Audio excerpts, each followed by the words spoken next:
السلام علیکم ورحمۃ اللہ وبرکاتہ۔ بسم اللہ الرحمن الرحیم۔ کل آپ حضرات کے سامنے یہ بات آئی تھی کہ جو شخص بھی ایمان لائے، چاہے مرد ہو یا عورت ہو، اور ایمان لانے کے ساتھ ساتھ 7 باتوں پر پوری طریقے سے عمل کرے، اولئک هم الوارثون، اس جملے کے وہ مصداق ہوں گے، اس آیت کے وہ مصداق ہوں گے۔ الذین یرثون الفردوس، جو جنت الفردوس کے وارث ہوں گے۔ سوال یہ ہے کہ انہیں جنت الفردوس یعنی جنت کب ملے گی؟ آج کے سبق میں اس سوال کا جواب ہے۔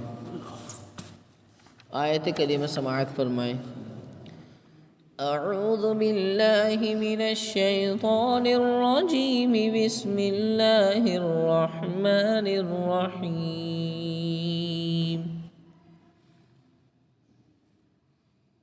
وَلَقَدْ خَلَقْنَا الْإِنسَانَ مِنْ سُلَالَةٍ مِّن طِينٍ ثُمَّ جَعَلْنَاهُ نُطْفَةً فِي قَرَارٍ مَّكِينٍ ثُمَّ خَلَقْنَا النُّطْفَةَ عَلَقَةً فَخَلَقْنَا الْعَلَقَةَ مُضْغَةً فَخَلَقْنَا الْمُضْغَةَ عِظَامًا فَكَسَوْنَا الْعِظَامَ لَحْمًا ثُمَّ أَنشَأْنَاهُ خَلْقًا آخَرَ فَتَبَارَكَ اللَّهُ أَحْسَنُ الْخَالِقِينَ۔ ثُمَّ إِنَّكُمْ بَعْدَ ذَلِكَ لَمَيِّتُونَ ثُمَّ إِنَّكُمْ يَوْمَ الْقِيَامَةِ تُبْعَثُونَ۔ صدق اللہ العظیم۔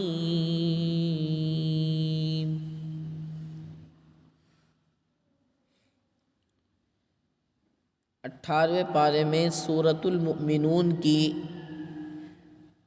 آیت نمبر 12، آیت نمبر 13، آیت نمبر 14، آیت نمبر 15 اور آیت نمبر 16 یہ آیت کریمہ تلاوت کی گئی ہیں۔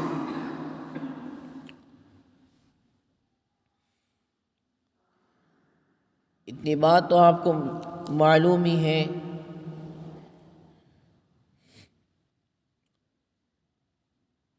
کہ سورۃ المؤمنون کا شروع کی آیتوں کا خلاصہ یہ ہے کہ جو 7 باتوں پر ایمان لانے کے بعد 7 باتوں پر پوری طریقے سے عمل کرے گا وہ جنت الفردوس میں داخل ہوگا، اور چونکہ جنت بھی وہ اس عالم دنیا میں نہیں بلکہ عالم آخرت میں نصیب ہوگی، جس سے یہ بات بھی ثابت آتی ہے کہ اب ہمیں مرنے کے بعد دوبارہ زندہ ہونا ہے۔ پہلی زندگی مٹی سے وجود میں لائی گئی ہے، پھر روح پڑنے تک کے احوال بدلتے رہتے ہیں، اور اچانک انسان وجود میں آ جاتا ہے، اور زندگی کے ان تطورات میں جو بھی انسان غور کرے گا اس کو دوسری زندگی میں ذرا بھی شک باقی نہیں رہے گا۔ جو ہستی پہلی بار انسان کو مٹی سے پیدا کر سکتی ہے وہ دوبارہ کیوں پیدا نہیں کر سکتی؟ ضرور کر سکتی ہے۔ اللہ تعالیٰ قادر مطلق ہے، اور اعادہ ابتدا سے آسان ہوتا ہے۔ اعادہ کہتے ہیں کسی چیز کو دوبارہ سے اثر و نو پیدا کرنا۔ ایک چیز پہلے وجود میں آ چکی ہے، اسی چیز کو دوبارہ سے اس کی کاپی کرنا، اس جیسی بنانا، یہ بہت آسان ہوتا ہے۔ ہارڈ ہونا ہوتا تو پھر یہ ہارڈ ہونا ہوتا جو ہمیں اس دنیا میں اللہ نے پیدا فرمایا، جبکہ اللہ نے کہا انما امرہ اذا اراد شیئا ان یقول له کن فیکون۔ اللہ کا تو معاملہ یہ ہے کہ جب کسی چیز کو پیدا کرنا چاہتے ہیں کہہ دیتے ہیں کن ہو جا فیکون، وہ چیز پیدا ہو جاتی ہے۔ تو آخرت میں جب اسی انسان کو اس جیسے ہی بنانا ہے تو پھر کوئی بھی چیز ہو اس کی کاپی کرنا بالکل آسان ہے. تو اللہ تعالیٰ قادر مطلق ہے اور اعادہ ابتدا سے آسان ہے. پھر بعث بعد الموت میں کیا دوری رہ جاتی ہے؟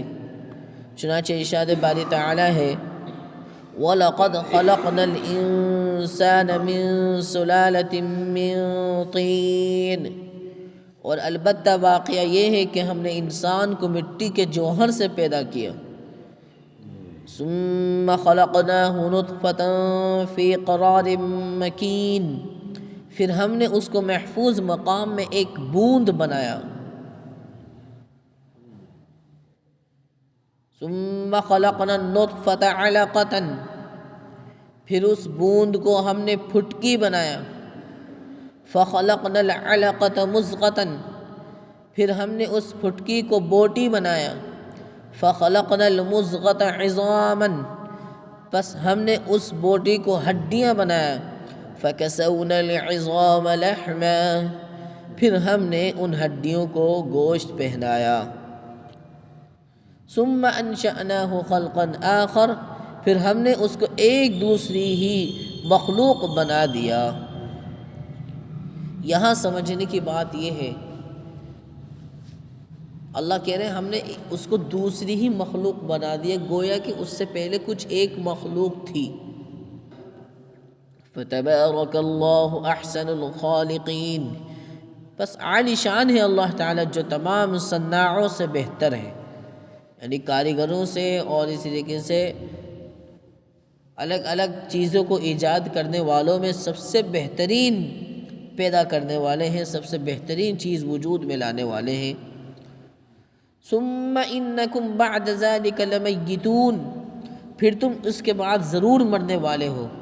ثم انکم یوم القیامت تبعثون، پھر تم قیامت کے دن دوبارہ زندے کیے جاؤ گے. انسان اس دنیا میں نیا پیدا نہیں ہوتا، اس دنیا میں صرف اس کا جسم بنتا ہے، اس کی روح پہلے پیدا کی جا چکی ہے اور تمام روحیں عالم ارواح میں ہیں. جب اس کے دنیا میں آنے کا وقت آتا ہے تو شکم مادر میں اس کے لیے جسم بنتا ہے، پھر روح اس میں منتقل کی جاتی ہے اور جسم 4 عناصر سے خاص طور پر مٹی سے بنتا ہے. اس طرح کے عناصر 4 کی توانائیاں مجتمع ہو کر انسان کی غذا پیدا ہوتی ہے. عناصر 4 کسے کہتے ہیں؟ عناصر 4 ہیں: آگ، پانی، مٹی، ہوا. پھر سنیں، عناصر 4 ہیں: آگ، پانی، مٹی، ہوا. ان چاروں کے مجموعے سے جا کر کے بالخصوص مٹی کا وہ مادہ جس کے اندر خوب زیادہ طاقتیں ہوتی ہیں، توانائیاں اکٹھی ہو جاتی ہیں، اس سے انسان کی غذا پیدا ہوتی ہے. کہا ہم نے گیہوں کا ایک دانہ بویا، اس ایک گیہوں کے دانے کو اللہ تعالیٰ نے اسے پھاڑا. سمجھ رہے ہیں؟ یعنی مطلب ایک عجوبہ چیز ہے، ایک عجوبہ چیز ہے.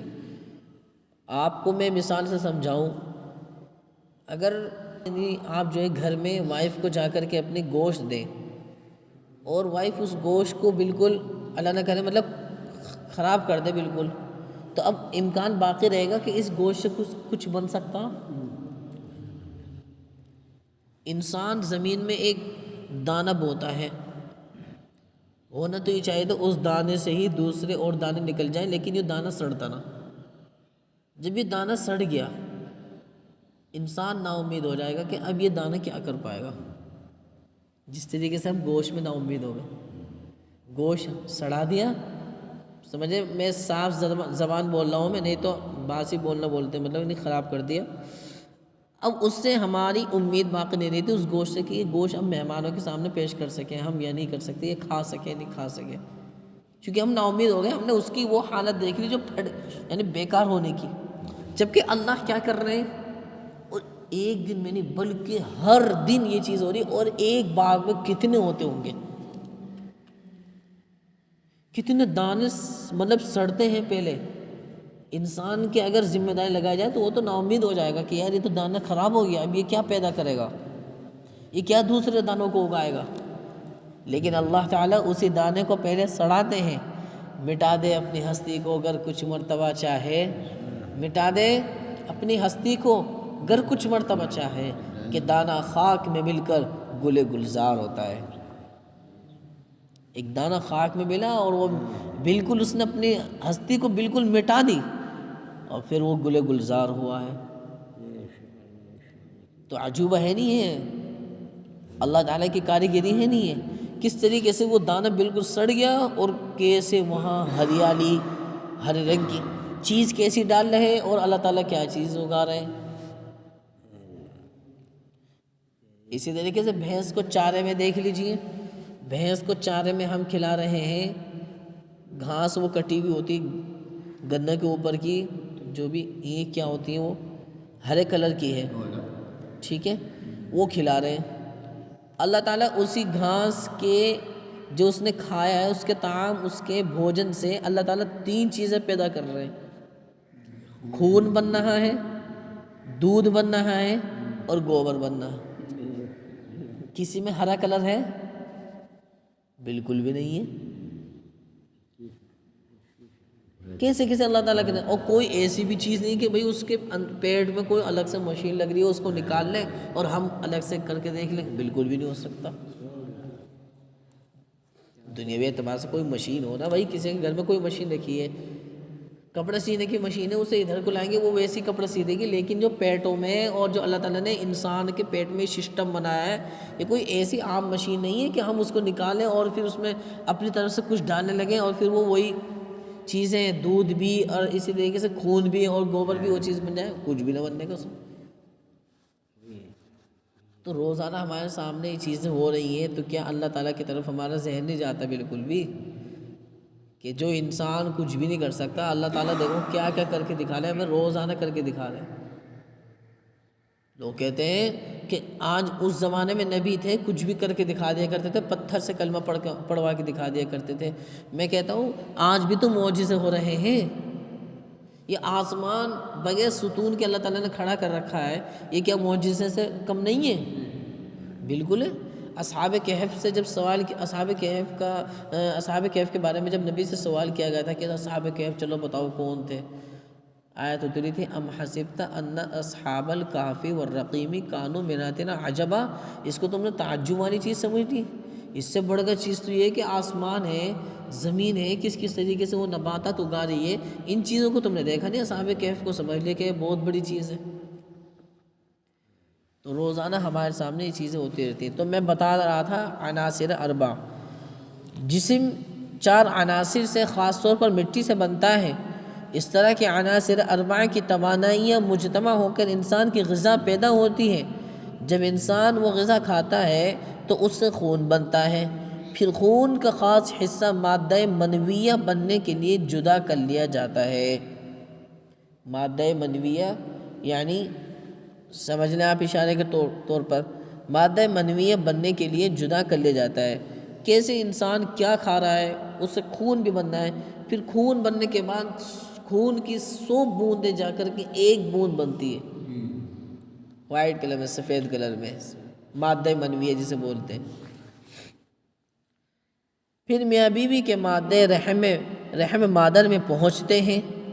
جب علوق یعنی حمل ٹھہرنا مقدر ہوتا ہے تو مادہ کا کچھ حصہ 1 بوند یعنی بچہ دانی میں ٹھہر جاتا ہے، باقی مادہ باہر نکل آتا ہے۔ وہی بوند مختلف تطورات سے گزرنے کے بعد انسان کا جسم بنتی ہے۔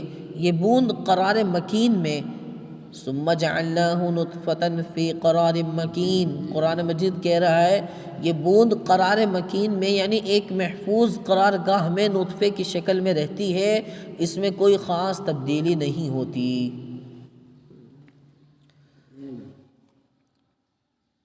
بس رحم کی حرارت کی وجہ سے معمولی تغیر آتا ہے، یہ گانٹھ ایک جگہ جمی رہتی ہے، ادھر ادھر نہیں ہوتی۔ اگر یہ گانٹھ اپنی جگہ سے ہل جاتی ہے تو اسقاط کا احتمال پیدا ہو جاتا ہے۔ ابھی عمری کا ایک واقعہ ہے، نام نہیں بتاؤں گا، سن لیجئے۔ جس وقت یہ حالت پیش آئے، مطلب قریب الولادت ہو، تو اس وقت خوب حرکت ہونی چاہیے۔ ایک گھر آنا ایسا ہے انہوں نے نل تک نہیں چلوایا، ان سے جھاڑو تک نہیں لگوایا بالکل بھی، یہ سوچ کر کہ انہیں کوئی تکلیف نہ ہو، بس ان کی ایک نئی سوچ ہے۔ حالانکہ ان چیزوں میں اپنے بڑوں سے مشورہ لینا چاہیے آدمی کو، نوجوانوں کو۔ تو نوجوان ہیں اور ابھی شادی ہوئی ہے، نہیں پچھلے سال کی بات ہے، ابھی قریب بھی تھا کہ وقت مطلب یہ کہ بچہ ہو، اور پھر اس کے مطلب اب یہ تھا کہ بالکل امید سے تھے، ساری چیزیں ہو رہی تھیں، لیکن بس جو قرآن مجید کہہ رہا ہے کہ نطفۃ فی قرار مکین، جو قرار مکین یعنی ٹھہرنے کی جگہ ہے، وہاں پہ وہ استقرار یعنی جمی رہتی ہے، اگر تھوڑے سی بھی ہیلی تو اسقاط حمل ہو جاتا ہے۔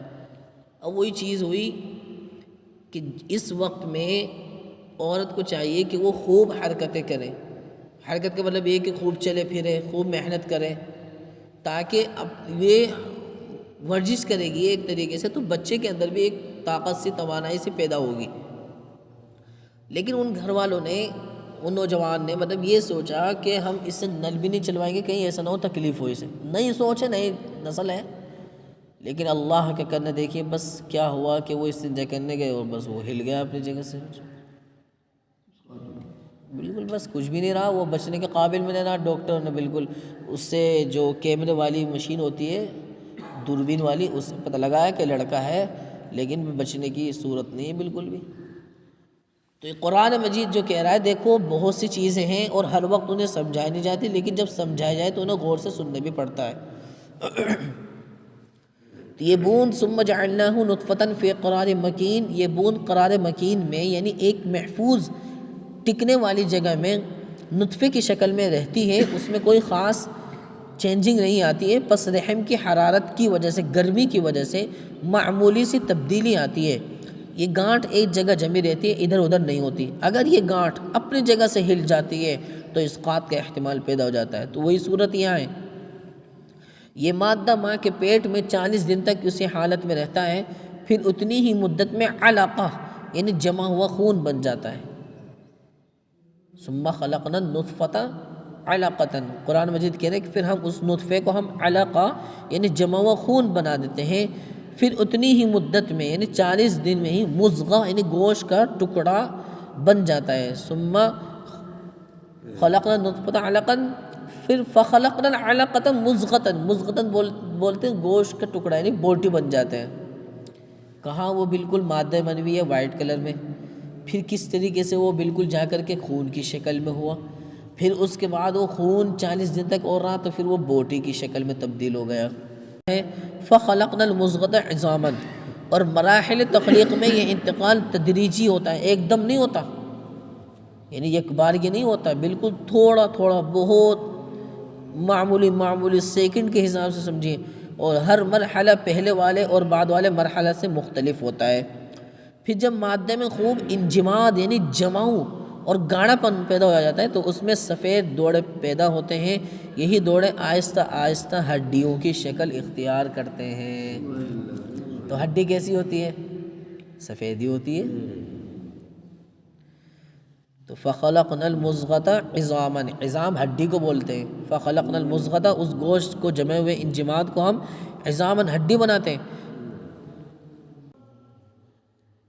فکسونا العظام لحما، پھر ان ہڈیوں پر بھی گوشت اللہ نے چڑھایا، سمجھ رہے؟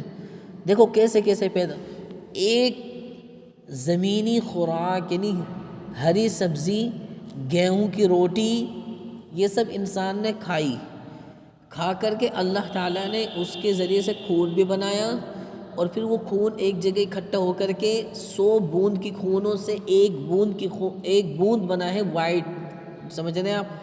پھر وہ اس جیسی بہت ساری چیز بنی ہے جس میں نا سیلز یعنی اس میں کچھ نہ کچھ کیڑے ہوتے ہیں جو ایک مخلوق سے پھر دوسری مخلوق میں تبدیل ہوتے ہیں انسان کی شکل میں، وہ وائٹ مل جاتے ہیں، 40 دن تک ایسے ہی رہتے ہیں، پھر وہ خون بنتا ہے دوبارہ سے، پھر وہ خون انجماد ہوتا ہے، جمتا ہے 40 دن کے مرحلے میں، ایک دم نہیں، بالکل آرام سے دھیمے دھیمے، پھر اس جمے ہوئے خون میں اللہ تعالیٰ کچھ سفید سفید دڑار سی اور کچھ لکیریں پیدا کرتے ہیں جن سے ہڈیاں نہیں، پھر وہ گوشت کی بوٹی کی شکل اختیار کرتا ہے، پھر اس میں سفید سفید لکیریں پیدا ہوتی ہیں جو ہڈی کی شکل اختیار کرتی ہیں۔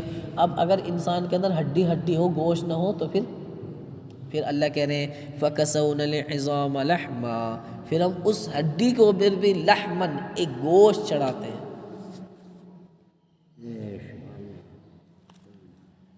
انسان گوشت کھاتا ہے، ہڈی چھوڑ دیتا ہے، حالانکہ اسے یہ پتہ نہیں کہ یہ گوشت بھی تب بنا ہے جب جا کے پہلے ہڈی بنی تھی۔ اور اس لیے یہ بات یاد رکھنا، گوشت وہ مضبوط ہوتا ہے جو ہڈی سے بالکل ٹچ ہوتا ہے۔ ہڈی سے جو ملا ہوا گوشت ہوتا ہے وہ زیادہ ٹچ ہوتا ہے۔ اتنی تو عام بات ہے۔ استاذ ہیں اور شاگرد ہیں بہت سارے، جو استاذ کے قریب شاگرد ہوگا وہ زیادہ صلاحیت والا ہوگا نہیں ہوگا؟ ارے ماں کی مثال لے لیجئے، ماں کے مان لیجئے 8 بچے ہیں، 8 میں ایک بہت قریب رہتا ہے ماں کے بالکل، تو وہ زیادہ ماں کی صحبت پایا ہے، ماں کے بہت زیادہ طریقے اس کے اندر آئیں گے نہیں آئیں گے؟ تو جو گوشت ایک ہڈی سے ملا رہے گا تو پھر اس کے اندر گوشت کے اندر طاقتیں زیادہ آئیں گی نہیں آئیں گی؟ تو اس لیے ہڈی والی بوٹیاں نکال کر مت پھینکا کریں، انہیں چوسا کریں خوب ہڈیوں کو بھی، بشرطے کہ گوشت سالن صحیح بنا ہوا، صحیح بناتے ہیں سب گھر میں الحمدللہ۔ بہرحال تو ایک چیز تھی بتانی ضروری تھی۔ اب یہ جب مادہ میں خوب انجماد پیدا ہو جاتا ہے تو اس میں سفید دوڑے پیدا ہوتے ہیں، پھر یہی دوڑے آہستہ آہستہ ہڈیوں کی شکل اختیار کرتے ہیں، پھر جب ان پر گوشت منڈ جاتا ہے اور جسم کی تخلیق مکمل ہو جاتی ہے تو اللہ تعالیٰ فرشتے کو حکم دیتے ہیں، وہ عالم ارواح سے متعلقہ روح لا کر اس جسم میں پھونک دیتا ہے۔ جسم تیار ہو گیا، باڈی تیار ہو گئی۔ موٹر سائیکل ہو اور اس میں پیٹرول نہ ہو، موٹر سائیکل بھی ہے اور چابی بھی ہے، پیٹرول بھی ہے، لیکن چلانے والا نہ ہو تو چل جائے گی خود ہی۔ تو جسم میں ہماری باڈی ہے، اگر روح نہ ہو تو یہ ہاتھ حرکت نہ کرے۔ اور یہی مثال ہوتی ہے جب روح نکل جاتی ہے، انسان مر جاتا، وہی انسان جو 10 کلو کی اور 20 کلو کی یوں اٹھا کر کے یوں ڈالتے بوریاں، آج وہ انسان مرا ہوا ہے، اس کا ہاتھ اٹھاؤ تو نیچے گر رہا ہے۔ تو جسم میں روح ضروری ہوتی ہے۔ اللہ اسی چیز کو کہہ رہے ہیں کہ جب جسم کی تخلیق مکمل ہو جاتی ہے تو اللہ تعالیٰ فرشتوں کو حکم دیتے ہیں، وہ عالم ارواح سے متعلقہ روح لا کر اس جسم میں پھونک دیتا ہے، پھر یکایک انسان زندہ ہو جاتا ہے اور وہ بے جان مادہ عقل و شعور رکھنے والی مخلوق بن جاتا ہے۔ غور کرو خالق کی کاریگری پر، کس طرح بے جان مادے کو ایک جیتا جاگتا وجود بنا دیا، پھر زندگی پڑنے کے بعد بھی ایک وقت تک انسان کو رحم مادر ہی میں رکھا جاتا ہے، کیونکہ ابھی وہ اس دنیا کی آب و ہوا سہنے کے قابل نہیں ہوا، اور وہیں اس کی ساری ضروریات پوری کی جاتی ہیں، کھانے پینے اور سانس لینے کا انتظام کر دیا جاتا ہے۔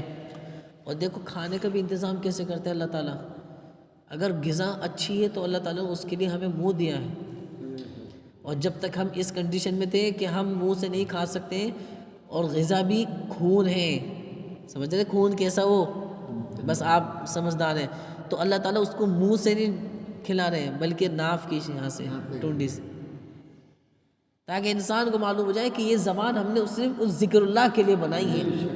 آج اس زبان سے گالیاں دی جاتی ہیں،